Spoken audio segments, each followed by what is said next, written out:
Welcome to The Explainer. Today, we're diving into the data behind the incredible buzz surrounding the iNovaTIC Center. The numbers tell a pretty amazing story about just how in demand this new hub of innovation really is. So let's get right to it.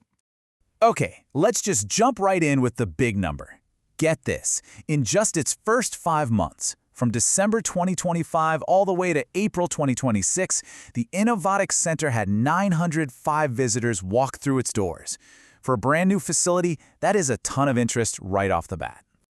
So, what's behind that number? I mean, was it just a couple of big opening events? Nope. The data tells a much more interesting story of consistent, steady demand for everything this place has to offer. Yeah, this interest came from 61 separate booking requests. So we're not talking about a slow trickle of people here. This was a constant flow of different groups and schools all wanting to get inside. It really shows that the center is already becoming this vital place for hands-on learning in the community. All right, so what's the big draw? What's getting everyone so excited to visit? Well, by looking at what people requested most on their booking forms, we can actually pinpoint the superstar attractions at the iNovaTIC Center.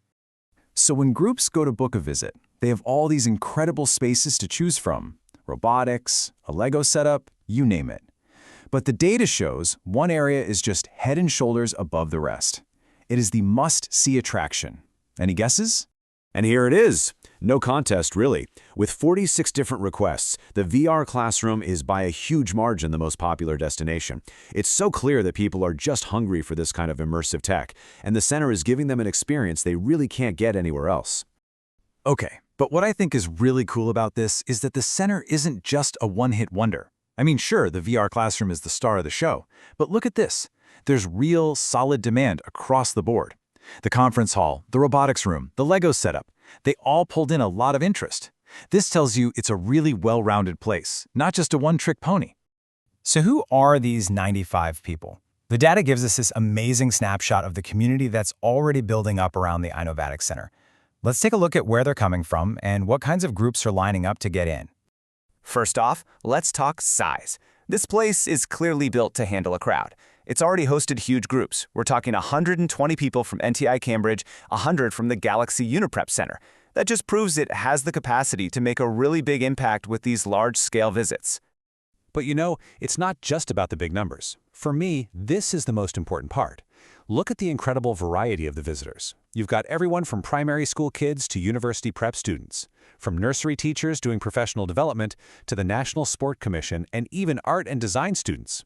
It just goes to show you that the appeal of this place is incredibly broad. You know, when you have this many people coming and going, you start to see patterns. The data shows us exactly when the iNovaTIC Center is at its busiest, when it's really humming with energy. And it's pretty clear, isn't it? The afternoon is prime time. Those hours between noon and 5 p.m., that's the highest intensity period. That's when the center is most likely to be totally packed with curious minds. In fact, we can get even more specific. The absolute peak hour of activity, right there between 2 and 3 p.m. You can just imagine the energy in the building during that window, with every single room just buzzing with discovery. So when you've got this kind of runaway success right out of the gate, what do? Well, you don't just sit back, you look ahead. And this data isn't just a report card, it's a roadmap for the future. You know, the data itself is practically telling us what to do next. The VR classroom is so incredibly popular, which is a great problem to have, right? But to keep that experience top-notch and meet all that demand, the path forward might mean adding more time slots, or even better, setting up more VR stations. And that really brings us to the big takeaway here. This incredible level of demand, it's not a problem. It's proof. It's proof of concept that the iNovaTIC Center is providing something the community was absolutely hungry for. The success of these first 5 months has totally set the stage, so the real question is, how will it innovate next?